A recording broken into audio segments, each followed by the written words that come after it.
Voilà, bonjour, il est 16h30. Je rappelle à ceux qui n'auraient pas vu le mail que j'ai envoyé tout à l'heure, que le TD1, son énoncé figure sur Arch, donc dans la section TD du premier semestre.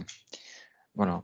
Et donc, dans l'exercice 1, ça commence avec un gaz parfait qui est contenu dans 2 ballons rigides. Alors, je vais faire un petit copier-coller, couper-coller d'écran pour avoir le dessin.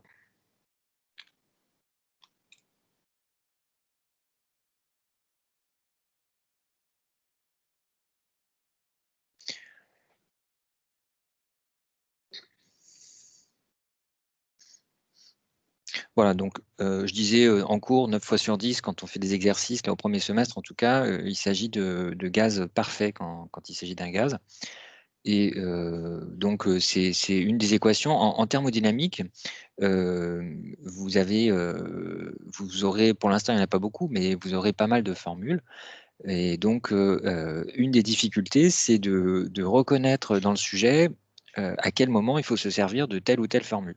Donc moi, ce que je vous conseille de faire, c'est déjà de vérifier sur la liste. Vous trouverez sur Arch une liste de formules. Donc vous pouvez vérifier au fur et à mesure, quand on avance dans le cours, quelle formule on a vu en classe et donc qu'est-ce qu'il y a à apprendre par cœur, qu'est-ce qu'il faut savoir retrouver rapidement. Ça, c'est indiqué dans ce formulaire. Donc en début d'exercice, si jamais vous ne voyez pas trop ce qu'il faut faire, je vous conseille d'écrire au brouillon, hein, sur votre feuille, sur votre copie de DS, vous écrivez les différentes formules qui, semblent correspondre au problème. Donc là, par exemple, vous voyez qu'il s'agit de gaz parfait, vous écrivez, PV égale nRT. Vous savez pas si vous allez pouvoir vous en servir tout de suite, mais au moins ça vous donne l'idée de s'en servir à un moment, quoi. Voilà. Donc, vous avez 2 ballons rigides, donc les volumes rigides, ça veut dire que les volumes vont rester constants. Ils sont réunis par un tube, de section, très faible, donc il y a une communication entre les 2 ballons. Le tube lui-même, on néglige son volume et on vous donne, la quantité de matière totale de gaz, donc là du pression et on vous donne la température et on vous dit que un des ballons. Bon, le ballon de gauche est trempé dans un bain d'huile et donc on se débrouille pour que sa température atteigne 127 degrés. Donc là, ce qui est sous-entendu, c'est que la température du gaz va être aussi de 127 degrés et l'autre ballon est maintenu, lui, à la température 27 degrés.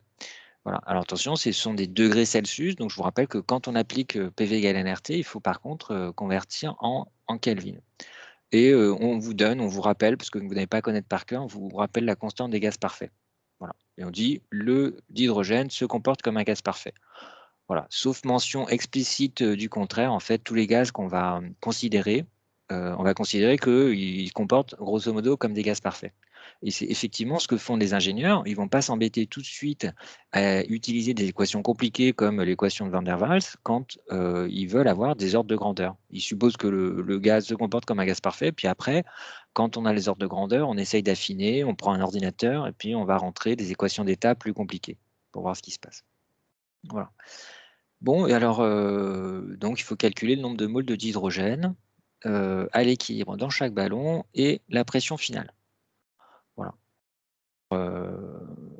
Bon, on va commencer. Alors pour ça, on ne peut pas le faire, c'est quelque chose qu'on ne peut pas faire directement, hein. Il faut essayer de voir ce que l'on peut, calculer directement à partir des données du problème, hein. C'est ça la seule difficulté, c'est qu'il y a pas de question intermédiaire là dans cet exercice. Voilà, alors, allez, mettons, Constance, est-ce que vous voyez ce qu'on pourrait calculer directement à partir des données? Utiliser PV égale NRT. OK. Mais quand on écrit, alors quand on peut écrire ça, alors déjà ça permettrait de calculer quoi? Qu'est-ce qui n'est pas connu encore? La pression. Alors en tout cas dans l'état initial, on a la pression. Alors, si on s'intéresse à l'état initial, qu'est-ce qui n'est pas dans les données?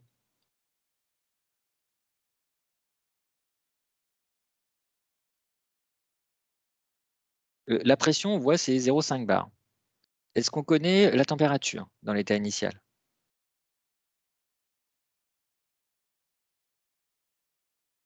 Constance, je vous ai perdu là? Euh, Est-ce qu'on connaît la température dans l'état initial? Bah oui, c'est de 27 degrés. Voilà. Est-ce qu'on connaît grand R? Bah oui, c'est Oui, donné, c'est une constante. 8,31. Et est-ce qu'on connaît la quantité de matière? 0,7 mol. Voilà. Donc la seule valeur qu'on ne connaît pas, c'est le volume total du gaz. D'accord? Donc on écrit V égale nRT sur P. Et là, on remplace. Donc, ben, vous allez me dicter, vous me dites, bon, ben, N, qu'est-ce que je mets? Voilà, qu'est-ce que je fais comme opération? Allez-y. Bah, du coup, 0,7 mol. Oui, Du coup, vous multipliez par 8,31 voilà. et multiplié par 27 degrés. Enfin, Ah, 20. alors, est-ce que je laisse 27 Ah, dessus? c'est en Kelvin. Oui, Du coup, 200 plus 273.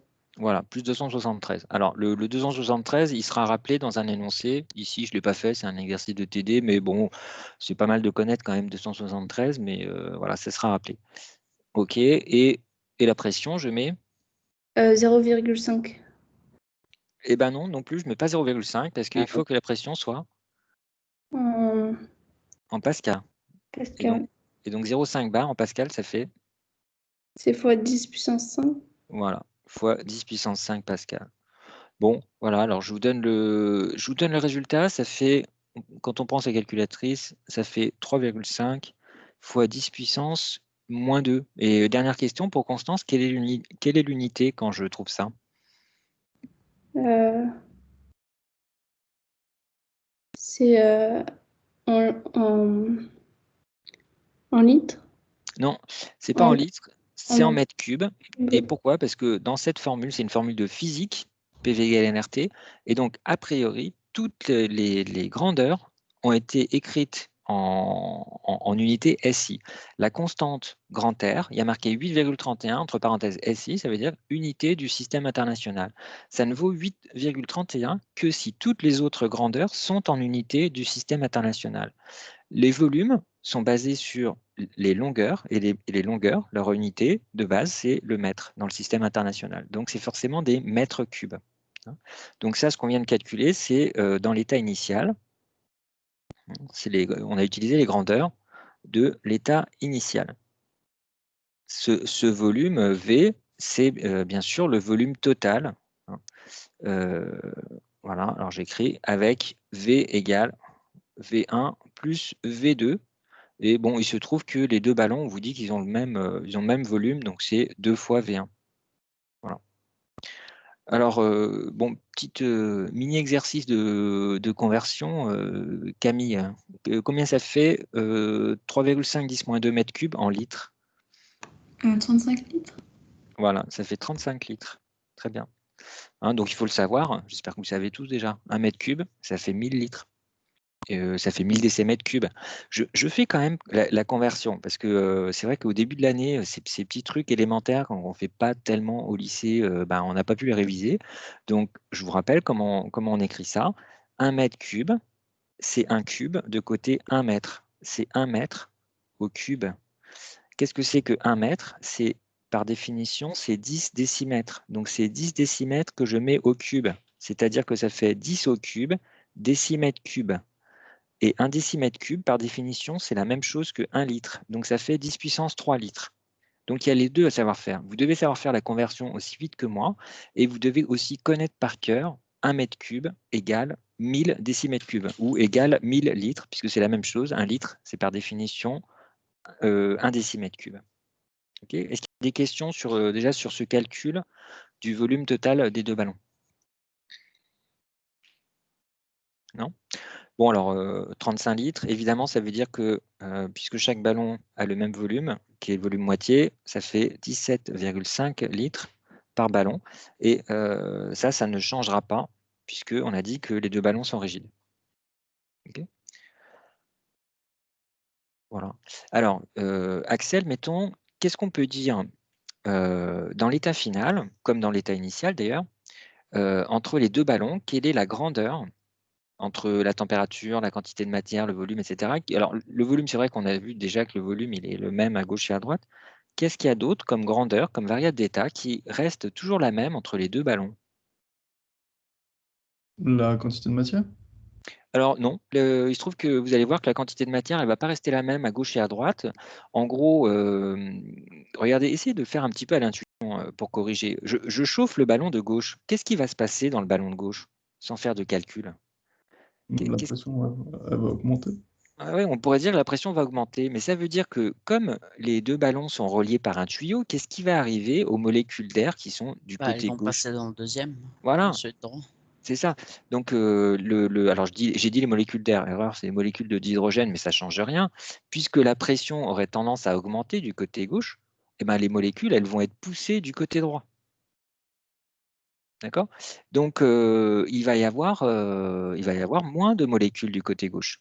C'est bien ce qu'on va trouver à la fin, du côté 1, je sais pas, du côté gauche, on va noter, Ng, la quantité de matière du côté gauche, et ben, on va trouver que Ng est plus petit que Nd. OK? C'est bon, Axel, là, ce que Oui, ce que j'ai oui, dit? bien sûr. OK. Alors, maintenant, avec ce que j'ai dit, j'ai quasiment donné la réponse. À part le volume, qu'est-ce qui va rester identique à gauche et à droite? À cause de ce tuyau-là, justement. Mmh. Qui va rester identique? Mmh. Bah, en fait, je fonctionnerai par élimination, la température, elle va changer. Ah bah, oui, la température, ça va être 127 à gauche et 27 à Voilà. droite, hein, donc ça Donc peut il pas être la reste même. R, c'est une constante. Oui. Et bah, il reste plus que P. Oui, mais alors, bon, vous l'avez fait par élimination, mais Ah. ça veut dire que vous n'avez pas compris pourquoi. Alors, je répète le truc, si la pression était plus grande à gauche, qu'est-ce qui arriverait aux molécules dans le ballon? Au ballon, imaginez qu'à un instant, la pression soit plus grande à gauche. Que font les molécules du ballon de gauche? Je l'ai dit il y a 30 secondes, hein. Bah, elles vont aller à droite. Elles vont aller à droite, OK? Si la pression était plus grande à droite, que feraient les molécules? Bah, elles resteraient à gauche. Enfin, Oui, les molécules de droite iraient à gauche. bah, voilà. Mais là, on parle on parle de l'état final comme d'un état d'équilibre. On vous dit: «Calculez le nombre de moles de d'hydrogène à l'équilibre». Ça veut Mmh. dire que quoi pour les molécules qui sont au milieu, en fait? Bah, qu'elles bougent pas. Elles bougent pas. Autrement dit, elles ne sont pas plus poussées depuis la gauche que depuis la droite. Autrement Donc dit, la les pression, pressions sont les ouais. mêmes à gauche et à droite. D'accord? Ouais. Donc voilà, j'écris ça. Mais État monsieur, d'équilibre. Oui, je vous écoute. mais la pression, même si elle est même à gauche et à droite, elle a quand même varié dans le tout. Elle va varier entre l'état initial et l'état final, mais moi, ce qui m'intéresse, c'est l'état d'équilibre. Et donc, bah, cet état dans l'état d'équilibre, la pression est la même sur le ballon de gauche et sur le ballon de droite. Parce que si c'était pas la même, il y aurait un déplacement des molécules. D'accord, merci. Donc voilà, je l'écris. État d'équilibre, ça veut dire que comme il y a une communication possible entre le ballon de gauche et le ballon de droite, donc la pression identique à gauche et à droite.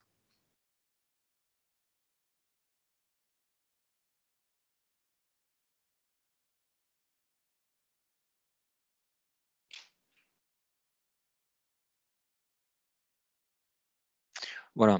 Alors comme j'ai commencé avec les indices 1 et 2, j'aurais peut-être dû dire gauche et droite, mais tant pis, je vais écrire que le ballon 1 c'est à gauche, le ballon 2 c'est à droite. Du coup, j'écris P1 est égal à P2. Voilà. On sait que P1 égale P2. Bon alors, je vous laisse écrire, je vous laisse réfléchir 30 secondes. Tous, on a presque fini, hein. C'est le plus dur, c'est de penser à calculer V au départ et puis se rendre compte que P1 égale P2, hein. C'est ça la difficulté dans cet exercice, c'est trouver, soi-même les étapes. Vous voyez qu'il faut décortiquer un peu le sujet. On peut pas directement répondre à la question finale, hein, parce que c'est pas un sujet de bac, c'est un sujet de prépa, hein. On vous donne jamais les questions détaillées, donc il faut penser à les faire soi-même les étapes Et il faut penser, par exemple ici, à utiliser le fait qu'on a une communication entre les deux ballons. Donc l'air, il fait ce qu'il veut. Hein, quand on est à l'équilibre, ça veut dire que les molécules d'air qui sont au milieu, elles sont autant poussées vers la gauche que vers la droite. Hein. Voilà. Donc il faut en déduire que P1 égale P2. C'est ça la petite difficulté de l'exercice. Bon. Et après, c'est juste du calcul. On applique la loi du casse parfait. Oui, question? Mais du coup, P1 et P2, ils sont pas égales à 0,5 bar, si? Non, c'est Non. pas ce que j'ai dit. Ce que je dis, c'est qu'à chaque instant, vous avez la même pression dans le ballon de gauche et dans le ballon de droite. Mais je ne suis pas en train de dire que la pression reste constante pendant la transformation de l'état initial vers l'état final. D'accord.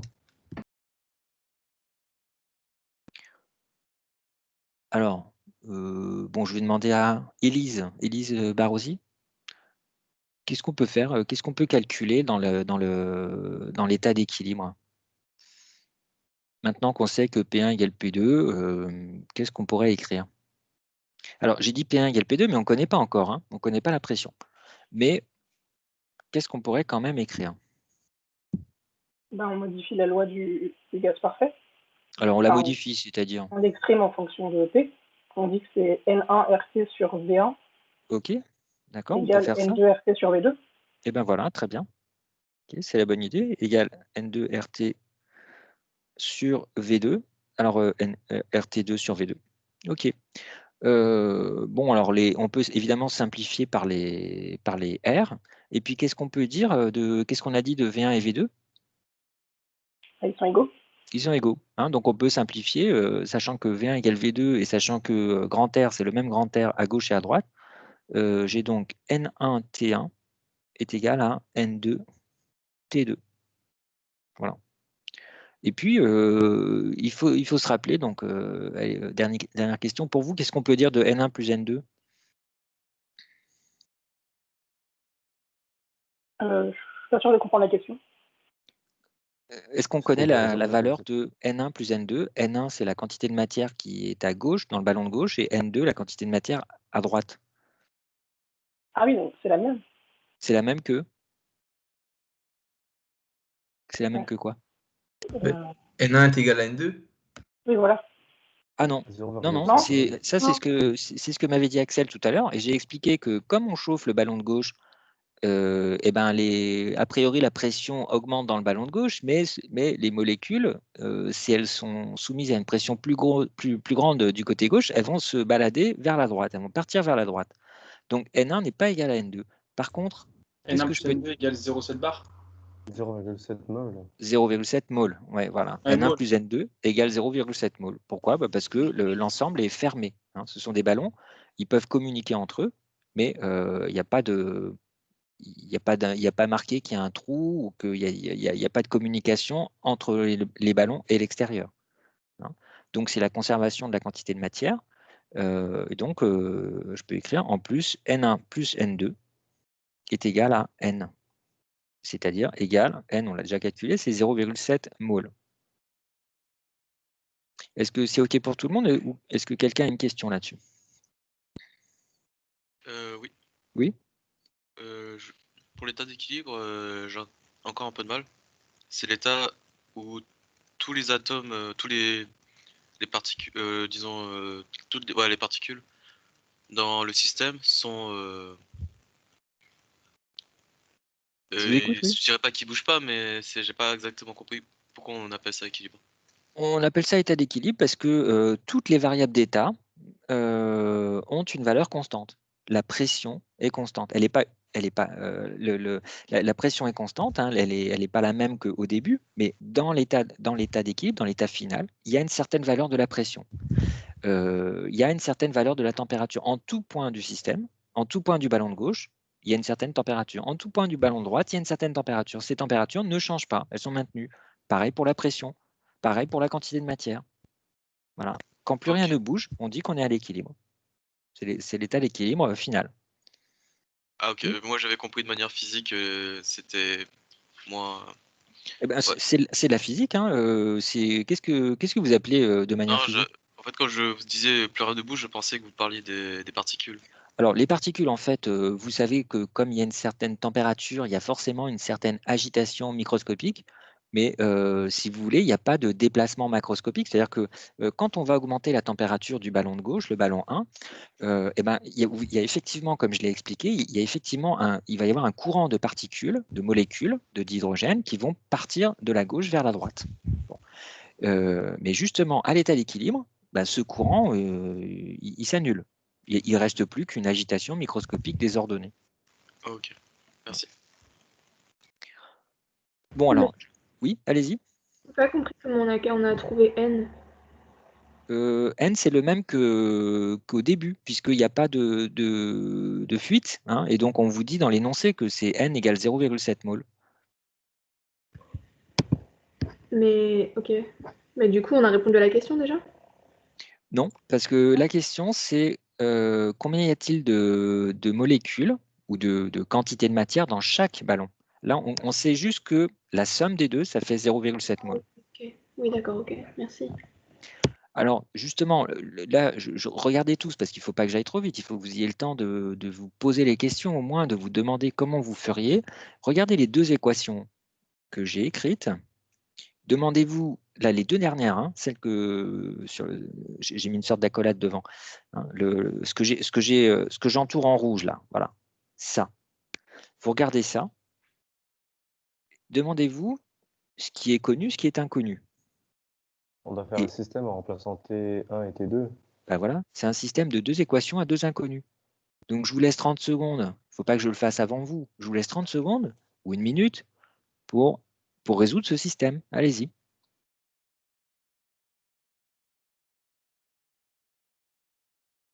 Monsieur, il y a eu du bruit chez moi quand vous avez donné la définition de état d'équilibre. Pourquoi c'est le schéma numéro 2, l'état d'équilibre, et pas le premier? Les deux sont des états d'équilibre, en fait.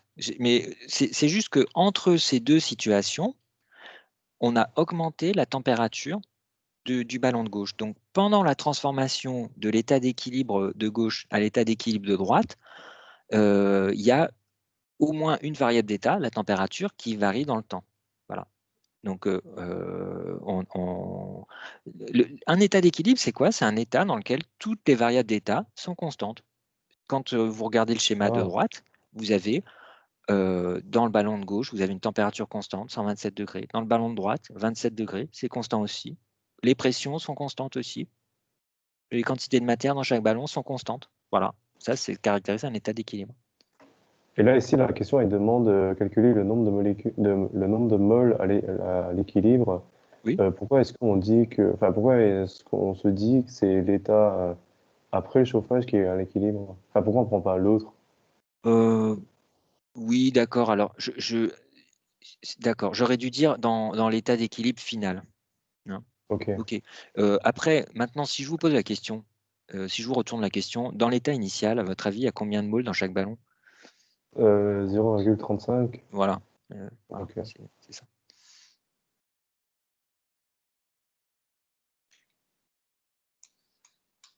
Allez, je vais demander à Elliot, par exemple, qu'est-ce qu'on écrit là? Vous l'avez résolu, l'équation?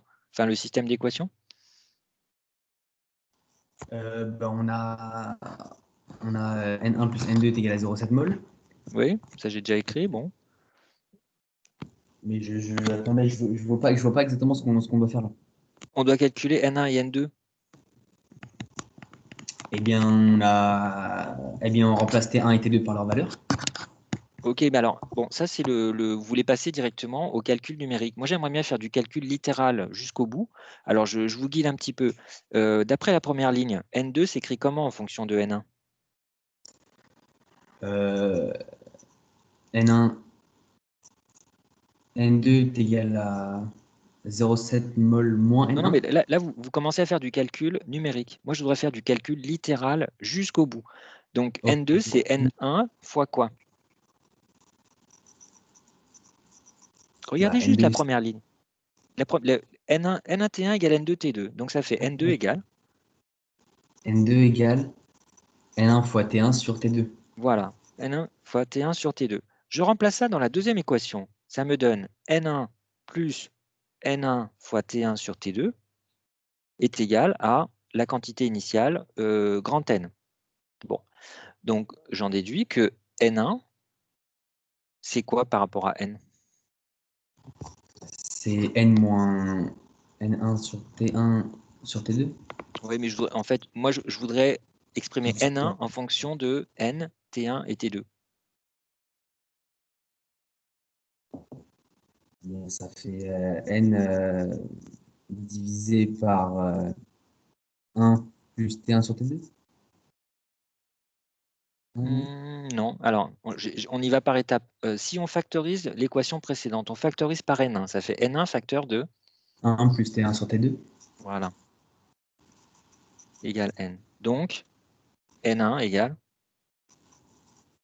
N1 est égal à N sur 1 plus T1 sur T2. voilà, c'est ça. Bon, et juste pour que ce soit un peu plus joli, je multiplie par T2 en haut et en bas, ça fait donc N facteur de T2 sur T1 plus T2. Et c'est seulement là que je fais du calcul numérique, donc je rentre les données qu'on connaît, 0,7. Et Elliot, qu'est-ce que je mets pour T2? Pour T2, on met 127.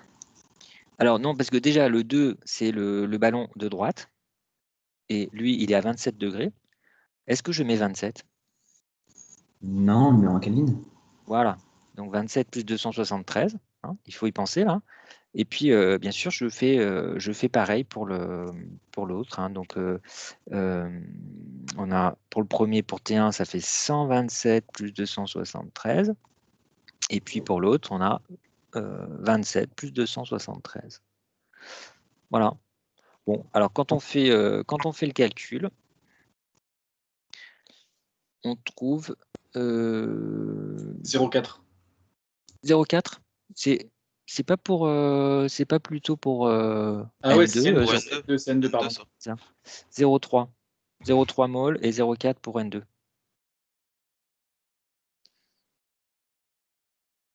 Voilà. Alors, c'est pas forcément la seule façon de faire, mais on était parti sur N. Hein. Et donc, voilà, on a quasiment fini. Alors après, Elena, mettons, pour avoir la pression, qu'est-ce que j'écris?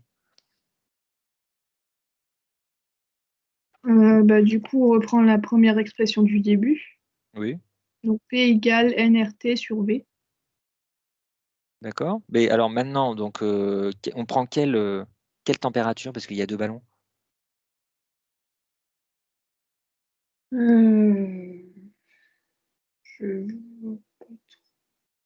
Eh ben, si on prend le ballon 1, on va écrire N1 RT1 sur V1. Vous êtes d'accord? Oui. On a le droit de l'écrire ça. Bon, eh ben, il n'y a plus qu'à rentrer les résultats. N1, on connaît, c'est 0,3. Grand R, c'est toujours 8,31 parce que c'est une constante. Et T1, qu'est-ce que j'ai écrit, Elena? Il vaut combien T1? T1, c'est 127 degrés. Enfin, du coup, 127 plus. Voilà. 260. Hein, donc il faut s'habituer à toujours convertir en Kelvin. Dès que vous avez une expression mathématique, une loi de physique qui fait intervenir les gaz, parfait ou non, il faut écrire la température en Kelvin. C'est la seule qui a un sens physique. Il y a des cas où on peut laisser la température en degrés Celsius, c'est uniquement quand on traite des variations de température. Si vous avez juste une différence de température, qu'elle soit écrite en Kelvin ou en degrés Celsius, c'est la même chose. Par exemple, quand la température passe de 0 degrés Celsius à 5 degrés Celsius, elle augmente de 5 degrés Celsius, mais elle augmente aussi de 5 Kelvin, évidemment. Donc là, ça va. Mais dès que vous avez par exemple des divisions à faire, dès que vous avez utilisé une loi comme PV égale NRT, c'est obligatoirement des températures en Kelvin. Et donc pour V1, eh ben, Elena, qu'est-ce que j'écris pour finir? V1, j'écris quoi? On avait mis que c'était 17,5 litres, mais du coup, en mètres cubes, ça fait Voilà, 17,5, 10 moins 30. c'est ça, exactement. Et aussi, du coup, je me demandais pour calculer N1, on est obligé de passer les températures en Kelvin ou pas? Ah oui? Parce Oui, que puisque du coup, ça s'annule, non? comment ça s'annule? Non, c'est un rapport de température. Donc si vous faites par exemple T1 sur T2 en Kelvin, vous ne trouverez pas la même chose que T1 sur T2 en Celsius. Ah, ok. Vérifiez-le, hein, si vous n'êtes pas convaincu, vérifiez-le. Ah oui, non, mais je sais, je l'ai fait. C'est pour ça que je demande. Donc on trouve 5,7 10 puissance 4 pascal. Bon, et ça fait un petit peu moins qu'un bar. Hein. Un bar, c'est 10 puissance 5 pascal. Donc ça fait 0,57 bar. Monsieur? Oui. Le volume, c'est pas 10-2? Non, c'est 1 litre 10 puissance moins 3 mètres cubes. Ah, ok. Ah oui. Est-ce qu'il y a d'autres questions là-dessus? Monsieur? Ah, Oui. vas-y. Si on avait pris N2 et V2, on aurait trouvé le même résultat? Vous voulez dire, oui, bien sûr, oui, vérifiez-le. C'est-à-dire que ce que vous voulez dire, c'est écrit P égale N2 RT2 sur V2. Oui, c'est ça. Oui, on aurait la même chose. D'accord. Sinon, c'est qu'on s'est trompé dans les quantités de matière précédentes. Et monsieur, moi, j'ai pas fait pareil, j'ai trouvé exactement les mêmes résultats. Voilà, c'est pour ça que je dis que c'est pas obligatoirement la seule façon de faire. Oui, c'est ça, vous pouvez calculer la pression d'abord. En faisant la moyenne de la pression de chaque côté. Ah, alors là, attention, méfiez-vous. Hein. Parce que la moyenne de la pression de chaque côté, là, je comprends pas bien. En fait, 0,5 fois 10 puissance 5 plus... j'avais trouvé... Et pourquoi 0,5? Attendez, oui, 0,5 fois 10 puissance 5. 0,5, c'est la pression dans le C'est la ballon 2. pression initiale, ouais. Et j'avais calculé aussi la pression dans le ballon 1 quand il était fermé. Si on fermait entre les deux, imaginons. Ça faisait 66 fois 10 puissance 3. Oui, mais alors, en fait, pourquoi est-ce que la pression finale serait la moyenne, ou la moyenne entre les deux pressions pour des ballons fermés?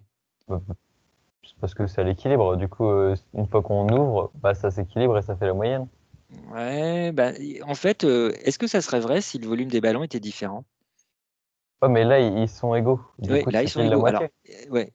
Alors, je peux pas dire que c'est faux, mais ça n'est vrai que parce que les volumes des ballons sont identiques. Et c'est un truc qui n'est pas immédiat. Il faudrait quand même bien rédiger pour être bien au clair là-dessus. D'accord. Voilà, donc moi je trouve ça un petit peu dangereux quand on fait un raisonnement qui ne tient que à certaines valeurs numériques près. Quoi. Dès que vous changez les valeurs, par exemple si j'avais dit V1 différent de V2, ça serait faux ce que vous dites. Donc, Oui, j'aurais fait autrement, j'aurais pas divisé par 2, j'aurais fait un meilleur rapport. Bon, alors ok, mais alors je peux pas dire que c'est faux, mais il faut que pour que ça passe dans un DS, il faut que ce soit bien rédigé, que ce soit bien clair, bien justifié, et ça sera plus long à faire que d'écrire des équations comme on a fait, qui elles seront valables dans tous les cas en plus. D'accord, pas de souci. Est-ce qu'il y a d'autres questions? Non? Bon alors je saute à l'exercice 3. Le 2, on verra si on a le temps de le faire, mais c'est un exercice que des fois je fais dans le cours. Là, j'ai pas eu le temps de faire.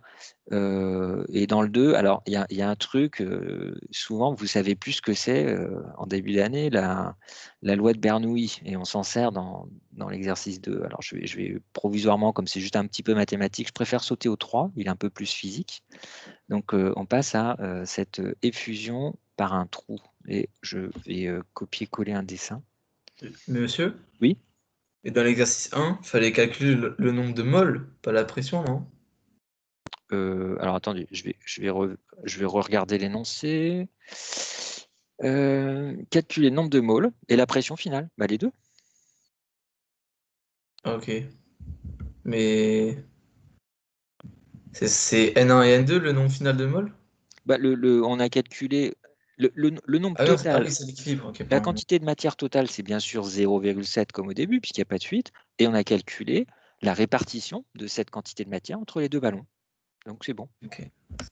Alors si j'avais voulu faire, je sais pas, si j'avais voulu rajouter une question, j'aurais pu demander quel est le nombre de particules dans chaque ballon. Il aurait suffi de multiplier par le nombre d'Avogadro, par exemple. Après, je crois que là, vraiment, on a fait le tour du sujet. Il n'y a plus rien à calculer là-dedans.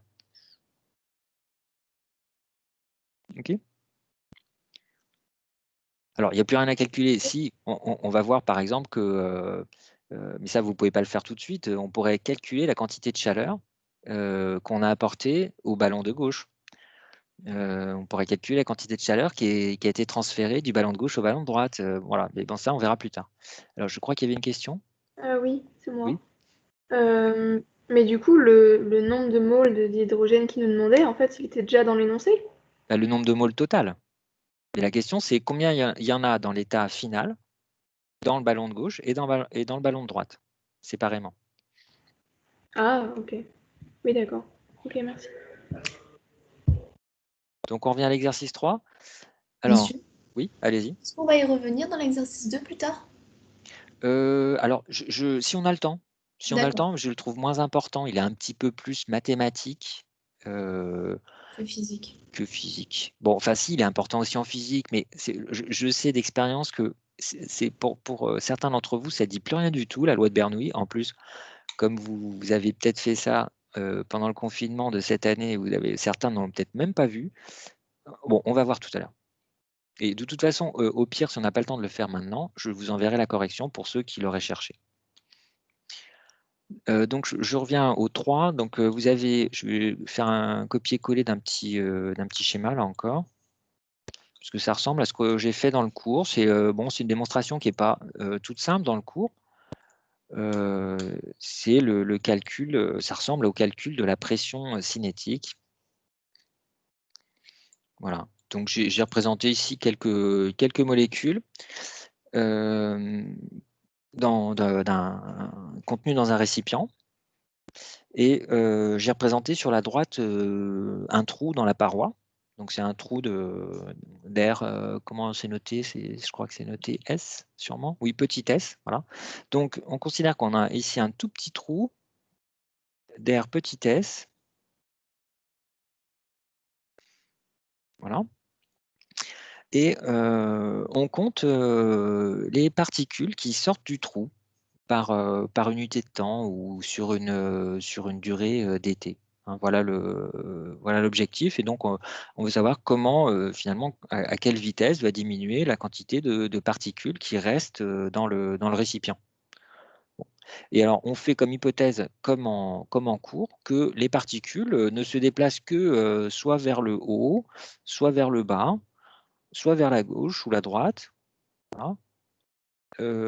Soit vers nous, soit vers le fond. Voilà.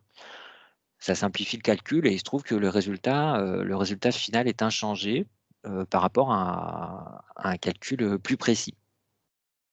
Bon. Alors, je me reprends mon stylo noir.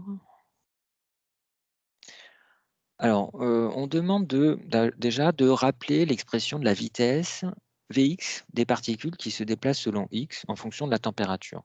Alors là, je ne vais pas refaire, je ne refais pas la démonstration du cours.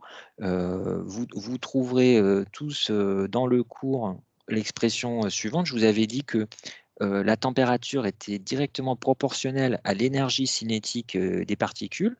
Et donc, dans l'avant-dernier cours, j'avais fini justement par cette équation-là, 1/2 de m Vx carré. Hein, c'est-à-dire que bon, je pourrais mettre V carré, hein, parce que c'est la même vitesse. On a supposé que c'était la même vitesse selon x, y ou z. Donc, 1/2 de m V carré égale 3/2 de kt. Voilà, c'est ça la relation de proportionnalité. Bon, alors c'est ça qui nous permet d'avoir la vitesse. Hein, donc ce Vx que je peux aussi noter V. Bon, bah, l'expression, elle est demandée à Guilhem. Mettons, quand j'isole V, ça fait quoi dans cette expression? Guilhem? Oui, vous m'entendez? Oui. Quand on isole V? Oui. Ben, ça fait racine de 3/2 kt fois 2m. Voilà, mais donc comme il y a des 3,5 fois 2, ben, ça se simplifie. Ça fait racine de 3kt sur m. Bon. Et alors, si je multiplie en haut et en bas par le nombre d'Avogadro, Guilhem, qu'est-ce que ça fait k fois le nombre d'Avogadro? Vous vous rappelez de ça?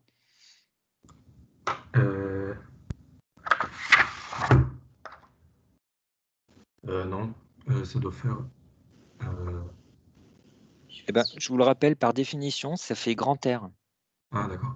Vous prenez la constante des gaz parfaits, vous divisez par le nombre d'Avogadro, ça fait petit k, qui est en fait ce qu'on appelle la constante de Boltzmann. Bon, on ne s'en servira pas trop cette année.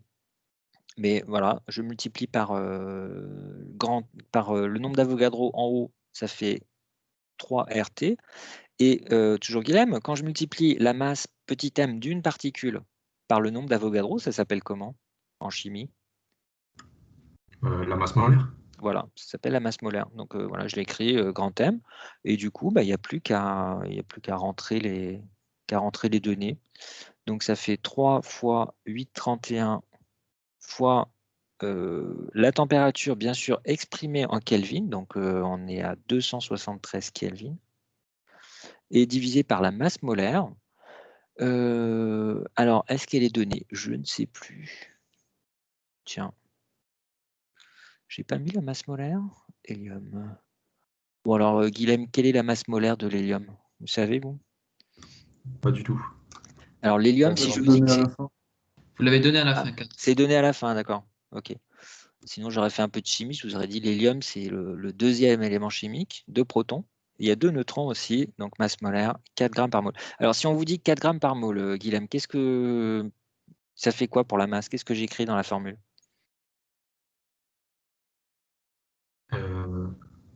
Est-ce que j'écris 4? Non, il faut Qu'est-ce que le j'écris? mettre en kilogrammes. Voilà, donc ça fait 0,04. Ah, vous êtes sûr de ça? Non, 0,004. Donc 4 fois Voilà, 10 moins. 4 fois 10 moins 3. Hein. Ne mettez surtout pas des 0,0, hein, c'est 10 puissance, machin. Bon, voilà. Alors, quand on... Oui? Monsieur, la masse fois Na, c'est pas grand N fois la masse molaire? En fait, ce que j'ai utilisé, c'est que la masse molaire, par définition, c'est le nombre d'Avogadro que multiplie la masse d'une particule. Donc, j'ai multiplié en haut et en bas pour passer pour cette égalité-là. J'ai multiplié en haut et en bas par le nombre d'Avogadro dans la racine. Ok, car moi j'ai fait que la quantité de matière était la masse sur la masse molaire égale à N sur Na. Et puis Oui, l'égalité. mais après, la valeur de K, la constante de Boltzmann, je ne sais pas si vous l'avez trouvé dans un bouquin, mais pour l'avoir, bon, bah, moi j'ai multiplié par K par le nombre d'Avogadro, ça fait grand R. Et je sais qu'en Ah, R, ok. c'est 8,31. Ok. Voilà. Bon, donc quelle que soit la façon dont on le fait, normalement on trouve le même résultat. Et on trouve 1300 mètres par seconde, donc 1,3 km par seconde. Voilà. Donc quand vous avez de l'hélium dans une boîte, même assez froid, hein, 0 degré Celsius, et ben les molécules d'hélium se déplacent à 1,3 km par seconde. Voilà, c'est pas mal, hein. Alors, bon, c'est un petit peu moins pour les molécules dans l'air, mais dans l'air, on trouverait pour le diazote, pour le dioxygène, comme leur masse est plus grande, pour la même température, la vitesse est plus faible, mais on trouverait quand même entre 400 et 500 mètres par seconde. Donc ça veut dire que les chocs entre les particules, ils sont très violents, les chocs avec les parois, ils sont très violents, et heureusement que ces molécules, ces particules ont une petite masse, hein. Sinon, on n'y résisterait pas. Ces chocs, ils sont désordonnés, c'est-à-dire que les trajectoires des particules, après ces chocs, ça change extrêmement vite. En fait, on pourrait calculer, on le fait en deuxième année, on pourrait calculer la distance que parcourt une des molécules entre deux chocs. Hein. Alors, ça dépend de la pression et de la température, mais dans les conditions habituelles atmosphériques, distance d'un dixième de micromètre à peu près. Donc, tous les dixièmes de micromètre, la vitesse change. Mais l'ordre de grandeur, hein, c'est en moyenne, c'est quelques centaines de mètres par seconde dans l'air. Est-ce qu'il y a des questions sur ce petit calcul que je viens de faire dans la question 1? Oui. Oui. La toute première ligne, on a écrit ça parce que c'est dans le cours. Oui.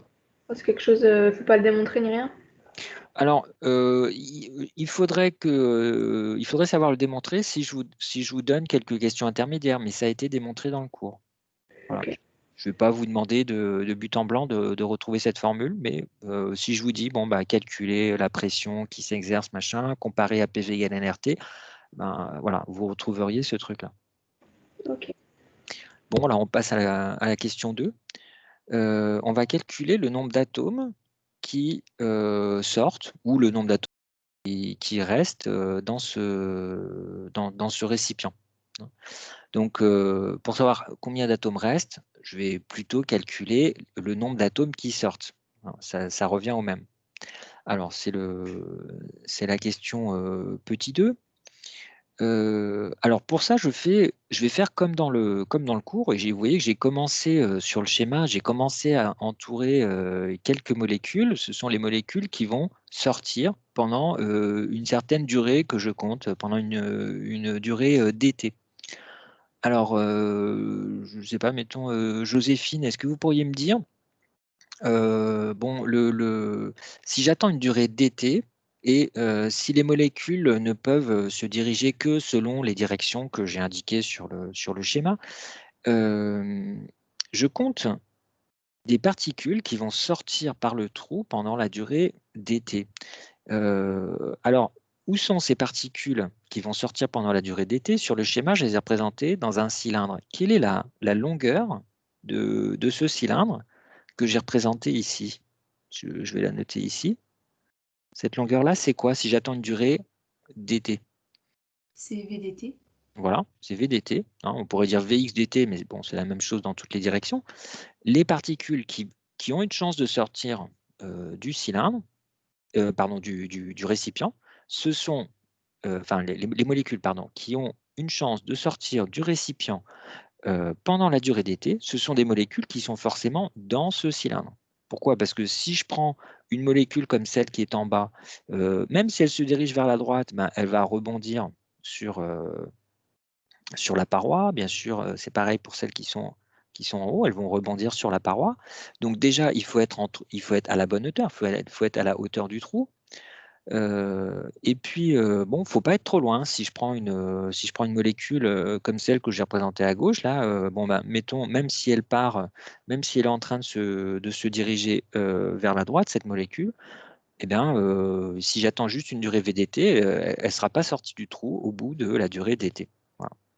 Donc, pour compter le nombre de molécules qui vont sortir, je vais déjà exprimer le volume de ce cylindre que j'ai représenté en rouge. Voilà, je le représente comme ça sur ma feuille. Et donc, deuxième question pour Joséphine, comment s'écrit le volume d'un cylindre?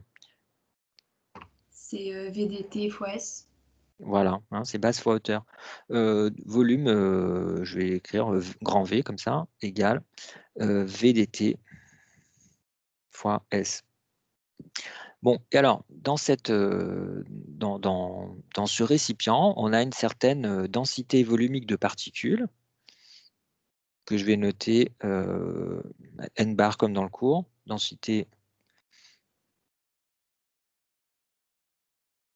volumique de particules égale n bar. Voilà. Alors, c'est les molécules qui sont dans le cylindre, dans ce volume que j'ai entouré. Donc, dans le volume V, on trouve un certain nombre grand N, comment je vais l'écrire, on trouve combien de particules? Allez, encore pour Joséphine. J'ai une densité volumique, c'est-à-dire un nombre de particules par mètre cube qui est noté n bar, et j'ai un volume qui est VDTS. Donc je trouve combien de molécules dans ce cylindre rouge là? Volume fois le nombre de particules. Voilà. La densité. Volume fois densité. Donc on trouve n bar V particules, n bar V molécules. Ce n'est pas vraiment des particules, c'est des molécules. Monsieur? Oui? Je vois mal pourquoi pour la longueur c'est VDT. Bah parce que si vous prenez une molécule comme la molécule que je repasse en vert, là. Voilà. Cette molécule-là, même si vous attendez une durée VDT, eh ben, jusqu'où elle va arriver? Je le représente. Elle a une vitesse V, vous attendez une durée dt. Ben, au bout de VDT, elle va avancer de cette longueur-là. C'est la longueur de la flèche rouge qui est en dessous. Hein. Vous êtes d'accord? Oui. Bon, donc, est-ce qu'elle est sortie? Non. Elle n'est pas sortie. Sur la durée VDT, elle n'est pas sortie. Donc, cette molécule ne m'intéresse pas. Je m'intéresse uniquement aux molécules qui vont sortir pendant la durée DT. Ok. D'accord? Donc, je ne compte que les molécules qui ne sont pas trop loin. Voilà. Si on est plus loin du trou que la distance VDT, aucune chance de sortir. Donc, je ne m'y intéresse pas. Ok. Voilà. Donc, je sais que dans ce volume, je vais avoir n bar V molécules, mais il faut encore que ces molécules se dirigent effectivement vers la droite. Hein. Et donc, parmi ces molécules, vous en avez quelle proportion? Alors, mettons Justine, c'était oui, Justine Gallo, mettons, puisqu'il y a deux Justines. Quelle est la proportion de molécules qui se dirigent vers la droite? 1 sur 6. 1 sur 6. Hein, pourquoi 1 sur 6? Parce qu'il y a 6 directions et si vont vers la droite. Voilà. Où il y a mathématiquement, il y a 3 directions et à chaque fois 2 sens. Donc il y a 6 possibilités. Donc si c'est aléatoire, ben, il y a une chance sur 6 que ces molécules se dirigent vers la droite. Donc pour moi, ce qui m'intéresse, ce n'est pas vraiment le nombre total de molécules qu'il y a dans le volume en rouge, c'est savoir combien de molécules vont sortir. Donc les molécules qui vont sortir, je vais écrire NV molécules dont 1/6 sort pendant la durée d'été. Donc 1/6 sort. Pourquoi, monsieur, 1/6? Parce que, en fait, parmi les molécules que j'ai représentées, si vous voulez, je vous fais un exemple. J'en fais une en bleu, là, voilà. Celle-là, celle que je suis en train de repasser en bleu, elle est bien dans le cylindre. Sauf que cette molécule, elle est peut-être en train de se diriger vers le haut. Il y en a d'autres, par exemple, je sais pas, j'en prends une, là, j'en fais une en vert. Hein. Celle que je viens de représenter en vert, si ça se trouve, elle est en train de se diriger vers nous. C'est pour ça que je mets un point là. Comme en maths, ça veut dire que ça pointe vers nous. Bon, et puis voilà, c'est pareil pour les autres. Alors, il y a 6 directions possibles en tenant compte du sens.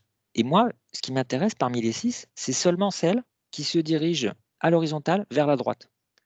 Donc, en moyenne, il y en a 1 sur 6 de celles qui se trouvent actuellement dans le cylindre rouge qui vont vraiment sortir à droite. C'est bon, j'ai répondu? Oui, C'était oui, ça c'est bon, votre parce question? que, oui, Ok. oui, parce que j'avais pas pris en compte celle qui rentre et qui sort.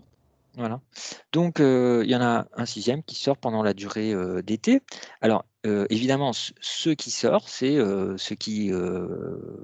c'est les molécules qui vont se retrouver en moins dans le récipient. Hein.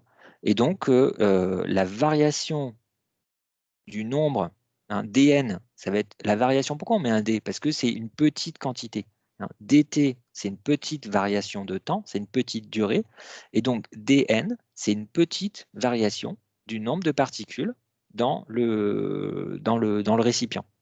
Donc, dn, c'est 1/6. C'est donc la variation, hein, c'est négatif puisqu'il y a des molécules qui sortent. C'est donc moins 1/6 de densité fois le volume V. Ok. Alors, je remplace juste. Maintenant, j'ai les expressions, je les ai écrites avant. Donc, j'ai juste à remplacer. Ça fait moins 1/6 fois la densité volumique de particules, c'est le nombre total de particules divisé par le volume total. Et puis le V, je l'ai écrit au-dessus, c'est la vitesse que multiplie S et que multiplie dt. Je vais écrire comme ça. La vitesse que multiplie S et que multiplie dt. Voilà. Monsieur, pourquoi c'est négatif? C'est négatif parce que je suis en train de compter le nombre de particules qui restent. Si vous avez 40 élèves dans une classe et que vous en avez 3 qui sortent, la variation du nombre d'élèves, c'est moins 3. Moins 3. Hein, il n'y en a plus que 37 après. Voilà. Ok, d'accord. Excusez-moi, monsieur. Oui. Mais j'ai pas compris ce que c'était grand N. C'est le nombre de particules que vous avez au total dans le récipient que j'ai entouré là en bleu. Là. Merci. Bon. Monsieur? Oui. Juste pour savoir, quand vous dites molécules et particules, vous entendez la même chose? Oui. Des fois, oui, c'est vrai que dans le cours, j'ai parlé de particules parce que je parlais bien de molécules ponctuelles. Ici, on vous dit dans l'énoncé que ce sont des molécules d'hydrogène, donc de dihydrogène. Non, pardon, molécules d'hélium d'ailleurs. Hein, donc, c'est tout petit aussi. Ah oui, d'ailleurs, j'écris aussi particules dans l'énoncé. Hein. Je dis de l'hélium. Bon, et après, je les traite comme des particules. Oui, c'est la même chose. Ces particules, en gros, qu'est-ce que ça veut dire? Ça veut dire que c'est tout petit, quoi. Hein, on ne tient pas compte de leur volume propre, on ne tient pas compte de leur rotation. Bon, ici, ça ne changerait rien. D'ailleurs, penser qu'il s'agisse de molécules avec un certain volume ou pas, ça ne change rien dans l'énoncé. Monsieur, Oui. je comprends pas la dernière ligne. La dernière ligne, j'ai juste recopié l'avant-dernière. Est-ce que l'avant-dernière, vous aviez compris? Non. Alors, ce que j'ai dit dans l'avant-dernière, c'est que on avait compté le nombre de molécules qu'on a au total dans le cylindre rouge. C'était la densité volumique que multiplie le volume du cylindre rouge. Ça, c'est bon? Oui, ça c'est bon. OK. Parmi ces molécules, il y en a seulement 1/6 qui sortent. Parce qu'il y en a 5/6 qui n'ont pas la bonne direction ou pas le bon sens. Bon. Donc, ce qui sort, c'est 1/6 de n bar V. Mais en fait, je comprends juste pas la notation. C'est quoi dn? Alors, dn, c'est la variation du nombre de molécules qui restent dans le récipient. Par exemple, là, je ne sais pas, sur le dessin, j'ai fait, je ne sais pas, je n'ai pas compté. Mettons qu'il y ait 30 molécules. Dans le cylindre rouge, mettons qu'il y a, parmi ces, il n'y en a qu'une qui sort. S'il y en a une qui sort sur la durée d'été, eh ben, il n'y aura plus 30 molécules dans le cylindre rouge, il n'y en aura plus que 29. Dans ce cas, on aura dn égale -1. C'est la variation de n, dn. Ok. C'est OK pour tout le monde? Monsieur? Oui. Dans le cours, vous avez écrit que n bar, c'était le nombre de particules, et ici, vous avez dit que c'était la densité volumique. Le nombre de particules par unité de volume. Soit je dis nombre de particules par unité de volume, soit je dis densité volumique de particules. Ok, merci. Bon, alors voilà, on a une expression. Alors cette expression, donc c'est dans cette expression, hein, dn c'est une petite quantité, c'est une petite variation du nombre monsieur? total de particules, et dt c'est une petite durée. Oui? Je vois toujours pas comment vous avez trouvé DN. Alors, je ne sais plus à quel endroit vous avez décroché là, parce que on a dit, par exemple, est-ce que ce que j'ai souligné en bleu à droite, dn Oui, égale c'est ça. -1/6 de nv, vous l'avez compris ou pas? Non, non, Non? c'est ça. Alors, je répète, est-ce que le n bar v, nombre de molécules qui se trouvent dans le volume, ça vous l'avez compris? Oui. En fait, il n'y en a que 1/6 qui sortent. Donc, c'est 1/6 de n bar v, c'est le nombre de molécules qui sortent du récipient pendant la durée d'été. C'est bon ça? Oui. OK. Alors, n, grand N, c'est le nombre de particules que vous avez dans le récipient. Si vous en avez, si grand N varie de dn, en fait, dn, hein, je répète, dn, c'est la variation du nombre de particules pendant la durée d'été. Je l'écris en toutes lettres. Variation du nombre de particules pendant la durée ou sur la durée d'été. Voilà. Comme il y a des molécules qui sortent, il y en a de moins en moins. Donc vous êtes d'accord que la variation, elle est négative. S'il y a 3 particules qui sortent, dn, ça sera -3. La variation, ça sera -3. S'il y a 4 particules qui rentrent, ça sera +4. Bon, ben là, il n'y a que des particules qui sortent. Okay. Et qu'est-ce qui sort? C'est 1/6 de n bar v.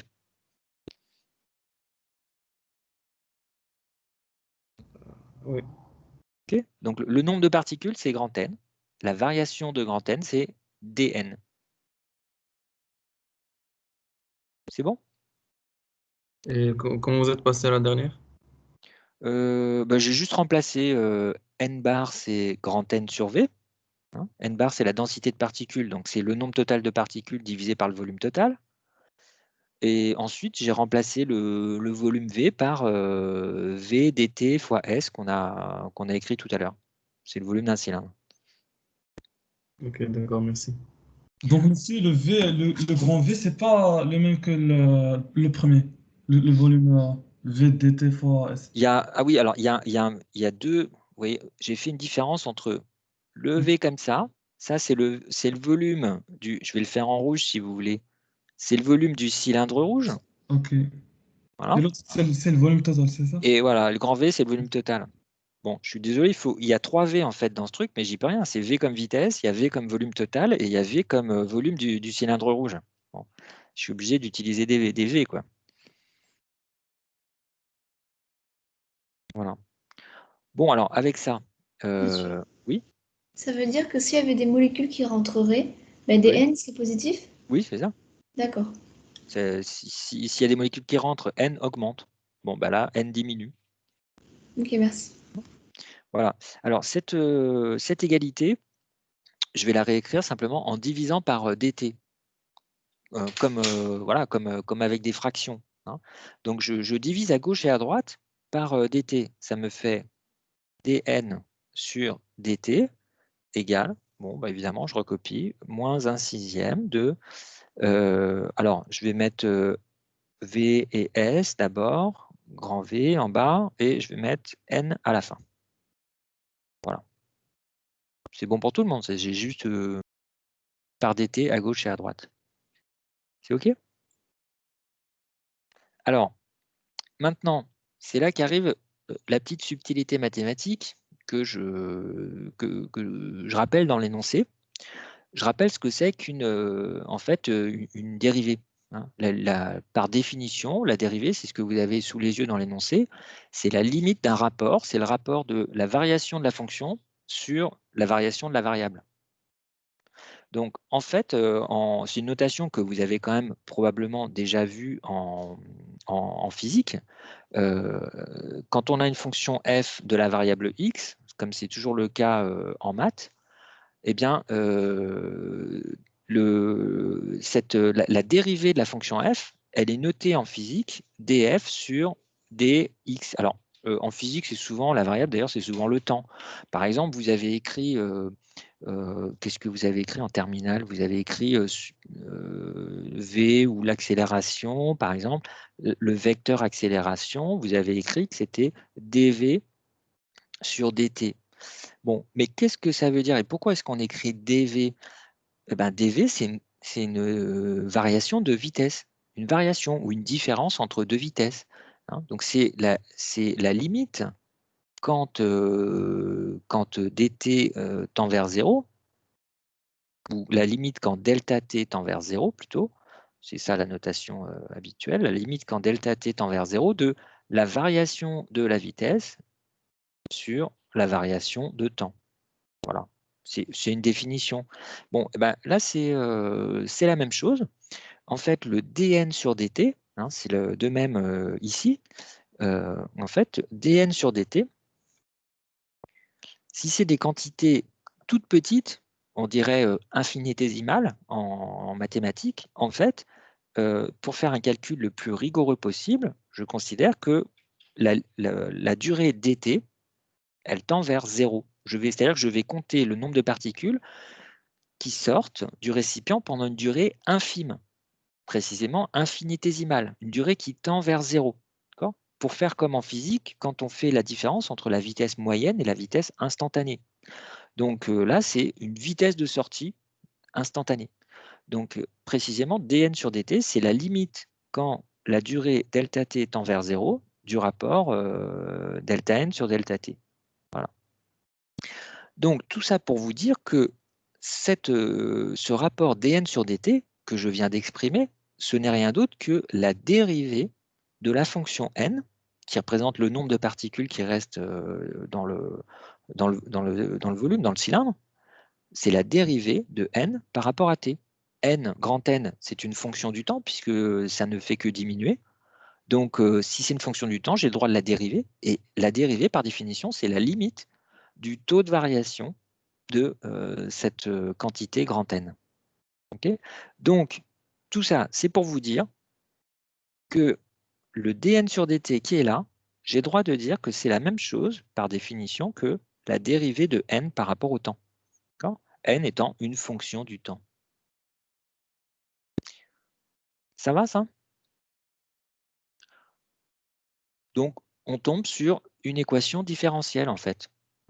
Alors, je sais que c'est tout nouveau pour vous, les équations différentielles, mais vous l'avez fait, il me semble, alors, je ne suis pas sûr que vous l'ayez fait en maths, mais au moins, soit en maths, soit en physique. Rassurez-moi, vous avez vu les équations différentielles du premier degré? On les avait, oui. Ok, super. Donc, voilà, je peux donc parler d'équations différentielles. Donc, pour résumer, si je veux simplifier les notations, par exemple, je vais écrire que tout ce qui est là, tout ce que j'entoure en vert, je l'appelle petit a, parce qu'il me semble qu'en maths, quand vous faites des équations différentielles, c'est petit a, je crois. Hein. Donc, c'est une constante, en tout cas.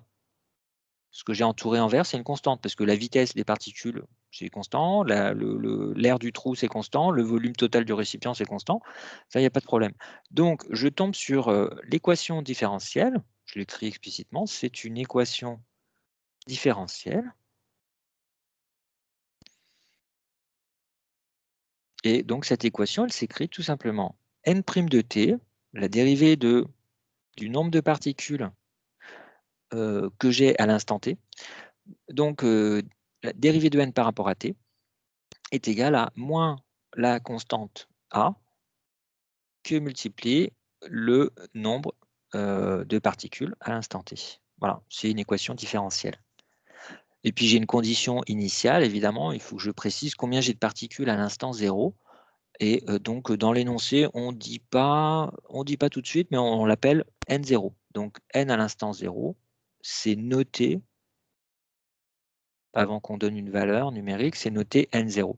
Voilà, c'est ce qu'on peut appeler la condition initiale.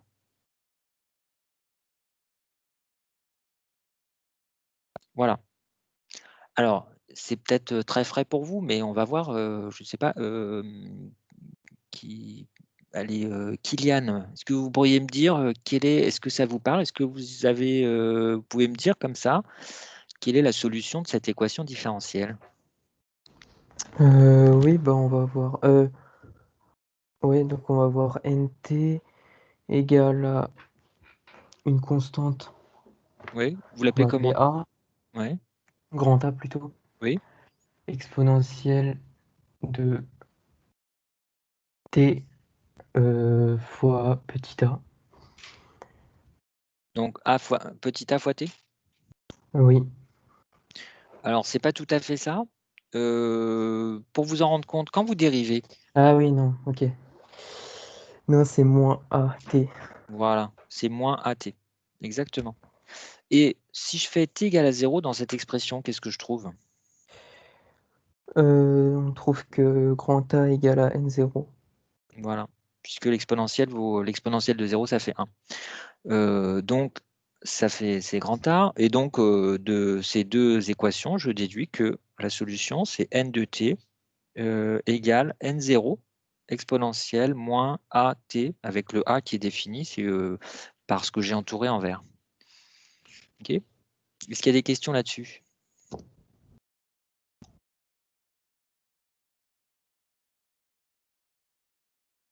C'est bon? Oui, c'est bon. Parfait. Alors, du coup, je demande d'en déduire au bout de combien de temps la pression a diminué de moitié. Hein. Alors, dire que la pression a diminué de moitié, bien sûr, c'est dire qu'il y a la moitié des particules qui sont parties. Hein. Je le mets en remarque. Comme on a PV égale nRT égale grand N KT, hein, alors on sait que la température, elle est constante, K c'est une constante, et V c'est une constante. Hein. Tout ça, ce sont des constantes. Donc, il est clair que la pression, elle est proportionnelle. Moi, je mets mon signe dièse, ça veut dire proportionnel. La pression est proportionnelle au nombre de particules. Bon, j'écris quand même ce que c'est proportionnel. Proportionnel. Donc, dire que la pression a diminué de moitié, hein, c'est P divisé par 2. C'est la même chose que de dire que grand N est divisé par 2. Voilà. Bon, alors, avec ça, qu'est-ce que je veux faire? Je veux savoir au bout de combien de temps, donc c'est le temps noté T1,5, comme en radioactivité par exemple, au bout de combien de temps j'ai perdu la moitié des molécules. Alors, bah, je vous laisse, pour que tout le monde s'y mette, je vous laisse 1 minute. Vous écrivez chacun ça. Ça doit être des choses que vous avez faites en maths, hein. Il faut résoudre l'équation, donc n0 exponentielle moins AT égale n0 sur 2. Et puis je demanderai à l'un de vous de me dicter sa résolution.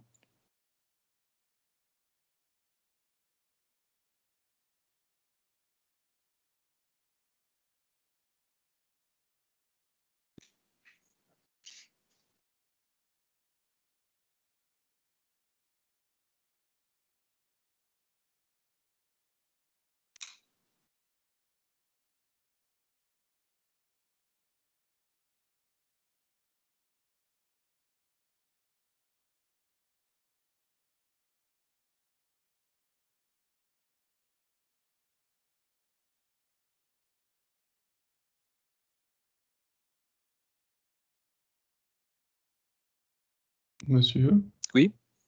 J'ai trouvé quelque chose, mais j'ai l'impression que c'est un peu bizarre. Bah, dictez-moi, puis comme ça on aura avancé, hein. Allez-y, J'ai qu'est-ce trouvé qu'on... ln de 1,5. Oui, mais alors, peut-être ne me donnez pas quand même directement la réponse, Ah, mais ok, non, mais je sais des pas. étapes. J'ai juste la réponse. Ok, j'ai posé n0 sur 2. Alors déjà, j'ai écrit la condition, donc n à l'instant t 1,5, n c'est n0 sur 2. Donc ça fait à l'instant t 1,5, hein, donc c'est n0 exponentielle moins a t 1,5. Alors après, qu'est-ce que vous faites? Bah, j'ai divisé par n0. Ouais. T. Ça me donne 1,5 Donc, exponentielle. ok. L'exponentielle vaut 1,5. Et donc ensuite? J'ai fait le logarithme. Oui, donc ça fait... ln, ça fait moins a t 1,5. ln d'1,5. D'accord. Et j'ai divisé par... Enfin, moins a, pardon. Voilà, on divise par moins a, donc ça fait moins 1 sur a, ln de 1,5. C'est ça que vous aviez trouvé? Bah oui, après j'ai remplacé par les valeurs. Enfin, pas par les valeurs, mais par Par S. l'expression littérale, oui, d'accord. Alors, juste un petit truc, c'est bien, hein, c'est ça. Je vois pas ce qu'il y a de bizarre, non, c'est ça. ln de 1,5, ça fait quoi? Moins ln de 2. Moins ln de 2. Ouais, voilà, c'est moins ln de 2. Donc, c'est juste pour éliminer le signe moins qui est devant, hein. Donc, ça fait donc ln de 2 sur a. Voilà. Et donc, il n'y a plus qu'à retrouver l'expression de a. Alors, bah, je l'ai perdu là sur l'écran. Je remonte. C'était moins 1/6 de Vs sur grand V. Donc, ça fait l'inverse, c'est 6 grand V sur Vs.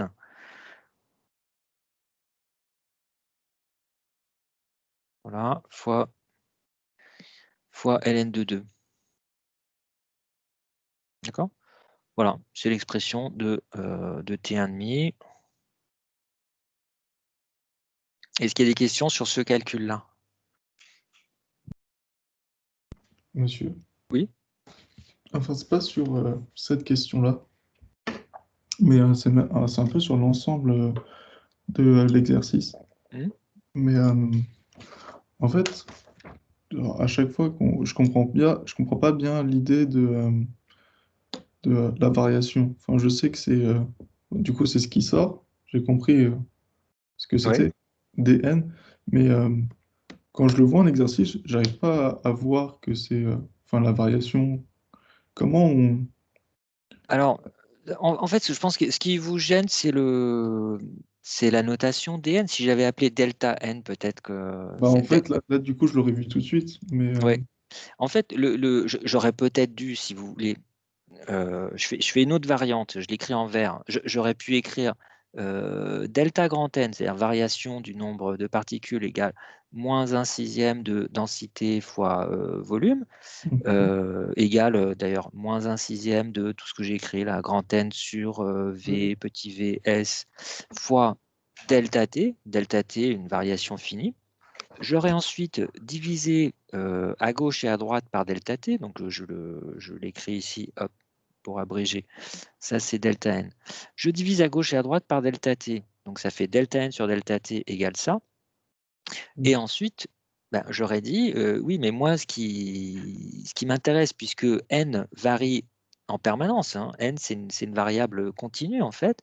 Si je veux faire non pas un calcul approché, qui serait l'équivalent d'une vitesse moyenne, si je veux avoir un calcul exact, qui serait l'équivalent d'une vitesse instantanée, moi, ce qui m'intéresse, en fait, c'est de calculer la limite quand cette durée delta t tend vers 0 du rapport delta n sur delta t.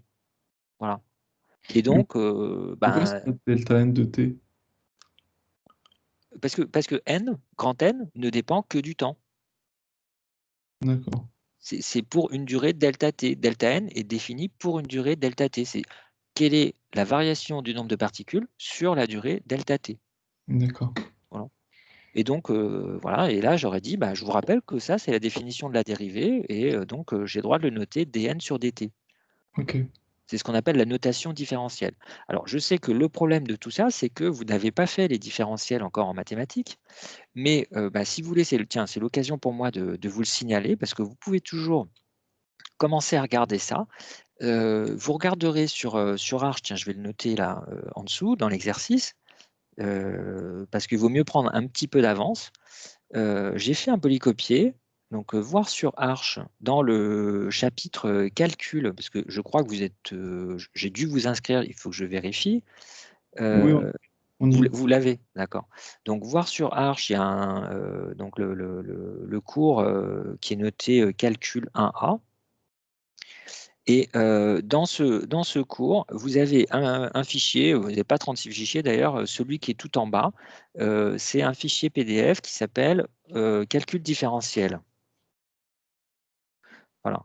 Donc, ce serait pas mal de commencer, quand vous voyez que vous avez un petit peu de temps, pour ne pas avoir à tout faire en même temps, vous commencez à lire ce fichier. En fait, si vous voulez, c'est des notions de différentiel pour la physique. Ce n'est pas expliqué exactement comme vous le ferez en mathématiques à la fin de l'année. Donc, il y a pourquoi je le fais en physique? Déjà parce que en maths, malheureusement, le cours de maths commence par d'autres choses. Donc, le calcul différentiel n'est fait qu'à la fin de l'année. Et en plus de ça, il n'est pas présenté de la même façon. Il est présenté d'une manière qui est un petit peu, qui n'est pas adaptée à la physique, d'une manière un petit peu lourde. Bon, qui a l'avantage de la rigueur davantage qu'en physique, mais bon, qui permet pas de faire des calculs facilement. Donc voilà, je préfère faire un polycopié. On l'a fait le calcul différentiel, non? Vous n'avez pas fait, par exemple, les développements limités, vous n'avez pas fait, je pense. Ah non. Non, Voilà. on a juste Non, on a fait les équations différentielles. Ah, les équations différentielles, voilà, ça c'est autre chose. Et puis les dérivés. Voilà, les dérivés, à la limite, ça fait partie, c'est le début du calcul différentiel.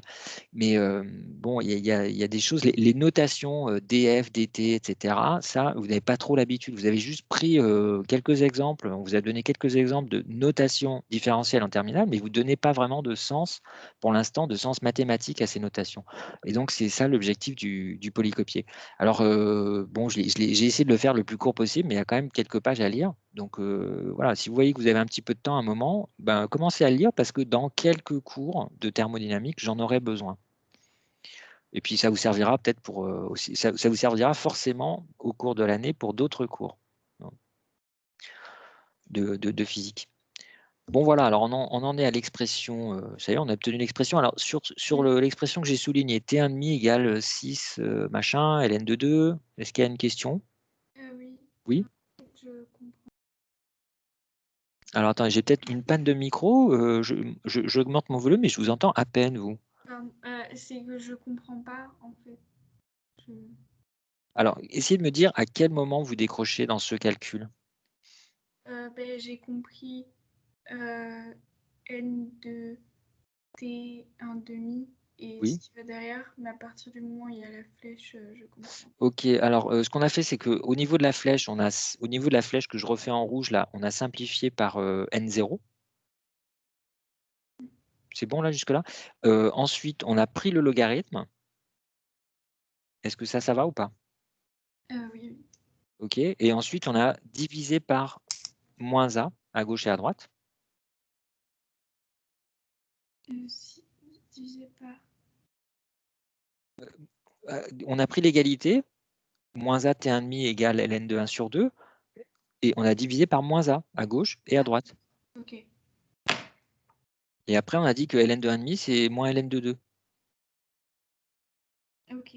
Et à la fin, j'ai remplacé petit a par son expression, c'était un coefficient entouré en vert. D'accord, merci. Bon. Alors voilà, donc avec ça, on peut faire l'application numérique. Et donc, on trouve... allez, bah je l'écris, donc ça fait T1,5 est égal à... alors, 6 V... Tiens, j'ai perdu, c'est quoi V déjà? 1 litre. Voilà, donc, tiens, il faut que je demande, allez, par exemple, Léonard, c'est combien 1 litre? Qu'est-ce que j'écris pour 1 litre? Vous m'entendez? Oui. Alors, 1 litre, c'est 10 décimètres cubes. Oui, mais est-ce que c'est l'unité SI, le décimètre cube? Alors, Bien. d'ailleurs, excusez-moi, non, c'est faux ce que vous venez de dire. 1 litre, c'est pas 10 décimètres cubes. C'est 1 décimètre cube. C'est 1 décimètre cube. Bon, mais Oui, est-ce que oui. c'est l'unité SI? Non, il faut Non. le mettre en mètres cubes. Oui, ça fait? Ça fait 10 fois 10 moins 3 mètres cubes. Non, ça fait 6. Ça fait 10 puissance 3. Fois 10 moins 3 Voilà, mètres cubes. 6, 10 puissance moins 3 mètres cubes. Bon, fois ln de 2, ça ne change pas. Divisé par petit v, c'était la vitesse. On avait trouvé 1,3 km par seconde, donc le voilà en mètres par seconde. Et puis Léonard, petit s, on dit que c'est 1 micromètre carré. Qu'est-ce que j'écris alors? 1 micromètre carré, bon, on va faire 1 micro, c'est fois 10 moins 6, je crois. 10 puissance moins 6, oui. Et bah, c'était quoi le... 1 micromètre carré. Qu'est-ce que j'écris? Je laisse 10 puissance moins 6? Ah non.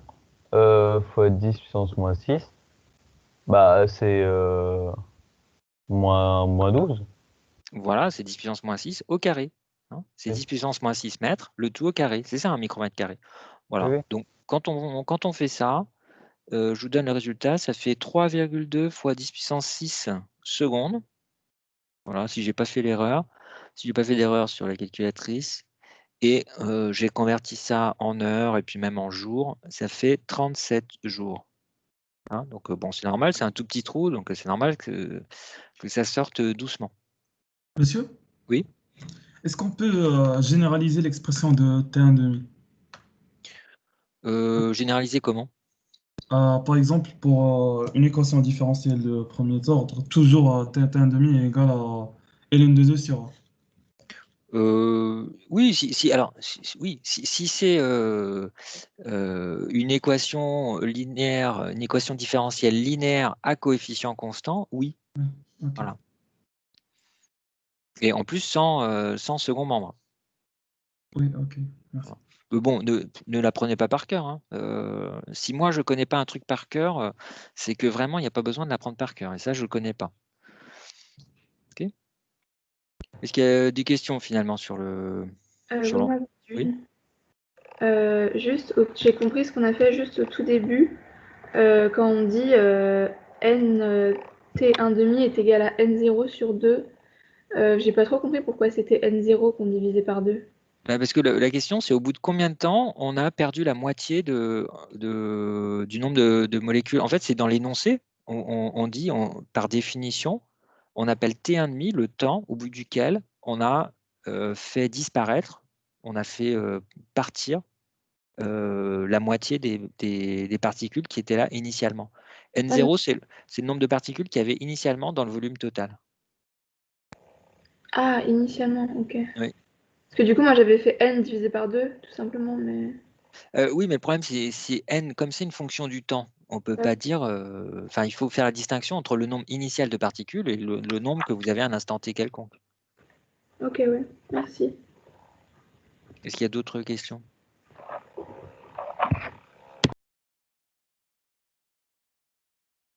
C'est bon, c'est clair ce truc-là? Bon, alors s'il nous reste quelques minutes, on peut regarder un petit peu les fluctuations de densité. On n'aura pas terminé, mais je vous enverrai, je vous mettrai la correction sur Arch sur la fin. Donc je mets exercice 2. Et donc ça commence par un petit calcul d'ordre de grandeur avec l'équation du gaz parfait. Donc on a un récipient de 1 mètre cube et il est à 25 degrés, c'est un gaz parfait. Et il est à pression atmosphérique, 25 degrés, c'est le nombre, c'est classique, quoi. Alors voilà, donc application directe, hein, alors Lise, mettons, Lise Martin. Est-ce que vous pourriez me dire ce que j'écris? Vous pouvez répéter la question, monsieur, s'il vous plaît? Bah, c'est la question 1. Combien de particules dans le récipient? Qu'est-ce que je peux écrire, sachant que c'est un gaz parfait? On fait... Est-ce qu'on prend PV égale NRT? Bah oui, bien sûr. Donc ça fait petit n égale. Attendez. Pourquoi pas prendre directement grand N? On peut, oui, bien sûr. Mais bon, comme Lise me dit PV égale nRT, c'est petit n pour l'instant. Petit égale PV sur RT. Ok. Voilà. Et donc ça fait... allez-y, dictez-moi, qu'est-ce que je mets comme valeur numérique? V, on a 1 mètre cube. Du coup, Ouais. bah... La pression.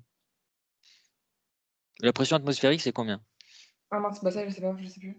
Bon, alors on va dire que c'est 1 bar, en fait, c'est 1,013 bar, mais je veux juste un ordre de grandeur. Donc on va dire 1 bar. Bah, je l'ai dit, c'est 10 puissance 5 pascal. Ensuite, R, c'est 8,31. Et qu'est-ce que je mets pour T? 25 plus 273. Voilà, 273 plus 25. Voilà. Alors, donc, je vous donne quand on... Alors, au fait, V, c'est... Ah oui, c'est 1 mètre cube, c'est bien ça. Voilà, donc quand on fait le calcul, je regarde, eh ben, je ne sais pas combien ça fait, parce que moi, je ne l'ai pas calculé. Par contre, j'ai calculé directement grand N. Alors, Lise, dernière question, comment on fait pour avoir grand N à partir de petit n? On multiplie par NA.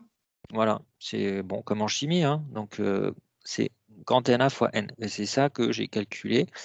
Et j'ai 2,43 fois 10 puissance 25 particules. Mais du coup, il faut quand même passer par PV égale NRT pour un petit n ou pas? Bah, si on veut petit n, alors d'ailleurs ça fait 40 moles, 40,3 moles, maintenant je l'ai, voilà. Si on veut passer par petit n, ok, mais ce n'était pas indispensable, hein, parce qu'on aurait pu écrire, je le mets en remarque, hein, on aurait pu écrire grand N égale PV sur KT, hein, parce que c'est PV égale grand N KT. Voilà, ou alors on aurait pu écrire grand N égale NA fois PV sur RT. Et faire l'application numérique comme ça. Voilà. Bon, pas de questions là-dessus. Alors, ensuite, voilà, c'est là que ça devient plus intéressant. On veut écrire la probabilité qu'une particule donnée au hasard dans le récipient, sachant qu'elle se balade n'importe comment, hein, les particules, la probabilité petit p qu'elle se trouve, cette particule, dans un volume donné de 1 mm3 du récipient. C'est-à-dire que vous imaginez un cube de 1 m3, il y a plein de molécules dedans, et j'isole par la pensée, je considère juste 1 mm3 de gaz, et je voudrais savoir quelle est la probabilité qu'une molécule du récipient se retrouve par hasard dans ce millimètre cube de gaz. Alors, je ne sais pas, Léonie, qu'est-ce que vous en pensez? Si les molécules se déplacent vraiment n'importe comment au hasard, qu'est-ce que c'est cette probabilité? Puis on s'arrêtera là, parce que ça va être l'heure. Est-ce que vous m'entendez, Léonie?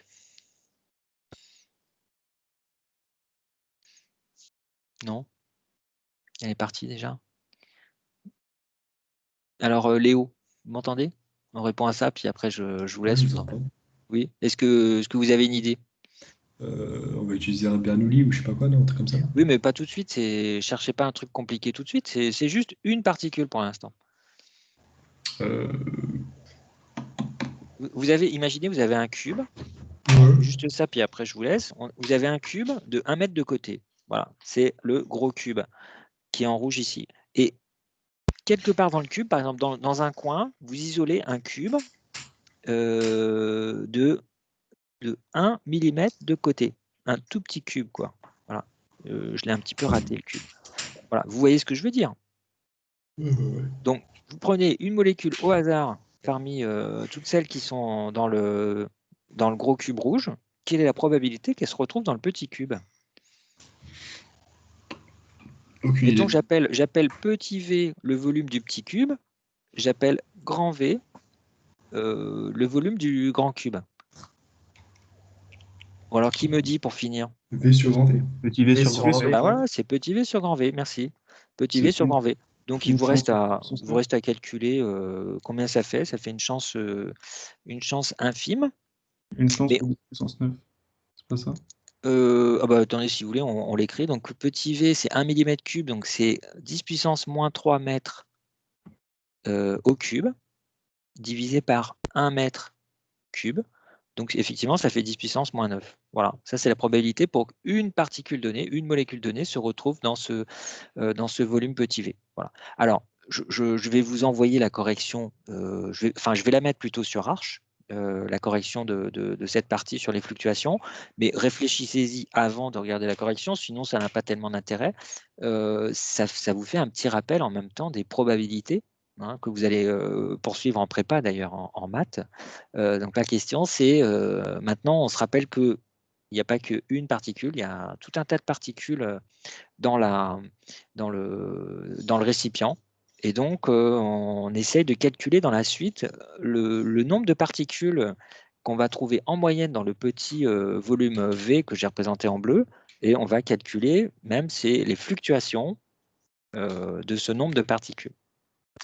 Voilà, et ben, il est 18 h, donc je vous laisse vous déconnecter, je vous souhaite une bonne soirée, à demain. Si vous avez des questions, je reste encore quelques minutes. Au revoir. Merci. Au revoir. Merci. Au revoir. Bonne soirée. Monsieur? Oui? Demain, on va faire quoi? Alors, attendez, je regarde, je crois que c'est un cours demain. Je vérifie. Je sais pas, en fait, c'est pour savoir si je dois commencer ce soir le TD2 ou pas. Non, c'est un cours demain. C'est un cours à 8 h. Voilà. Ok, super. Merci. De rien. Juste, monsieur? Oui? Dans l'exercice juste avant, c'est vraiment au niveau des V. Je suis paumé, je sais pas quel V correspond. L'exercice 3? Oui. Alors, je Il y remonte. a 3 V différents, du coup, là, quand j'essaie de. Bah, le petit V, c'est la vitesse.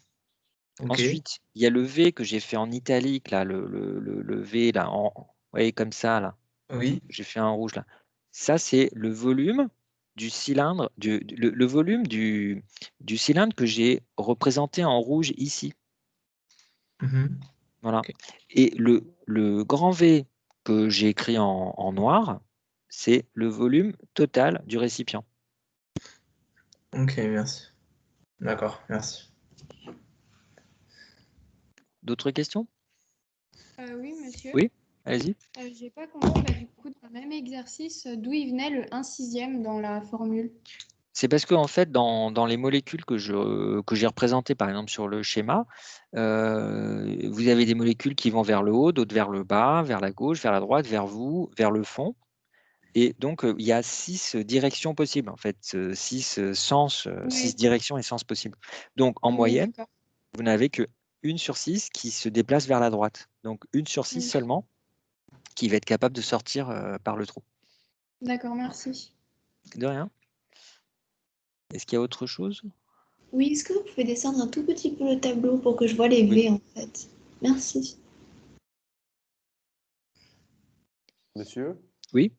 1 mm3, c'est 10 puissance moins 3 mètres puissance 3? Non, Oui, c'est 10 puissance. oui, c'est ça. Est-ce que je peux descendre le tableau? Est-ce que vous avez recopié ou pas? Oui, oui, c'est bon. Ok. Alors je refais la conversion. Donc ça, c'est des trucs de base que je voulais faire au début de l'année, mais ça a sauté à cause du coronavirus. Donc ce que j'ai dit, c'est quand vous calculez, quand on vous dit 1 mm au cube, il faut se rappeler que c'est un cube de 1 mm de côté. Donc c'est 1 mm fois 1 mm fois 1 mm. Donc c'est 1 mm, le tout puissance 3. Ensuite, vous dites 1 mm, c'est 10 puissance moins 3 mètres. Milli, ça veut dire 10 puissance moins 3. Et c'est ça qui est au cube. Et donc, ça fait 10 puissance moins 9 mètres cubes. Ok. Ok, d'accord, merci. De rien. Est-ce qu'il reste une question? Oui, Théo? Non, ça va, merci. Non? D'accord. Oui, au revoir, bonne soirée. Au revoir. Au revoir, bonne soirée. Bonne soirée. Bonne soirée. Au revoir. Au revoir.